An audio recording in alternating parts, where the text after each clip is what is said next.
এখান থেকে কেটে দাও না, এখান থেকে কেটে দাও, ভালো কাটো।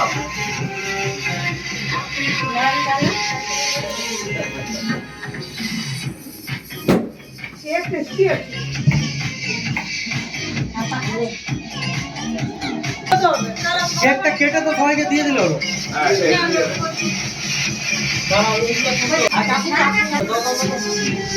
এইগুলা কুটো নাহলে খাওয়া হবে না।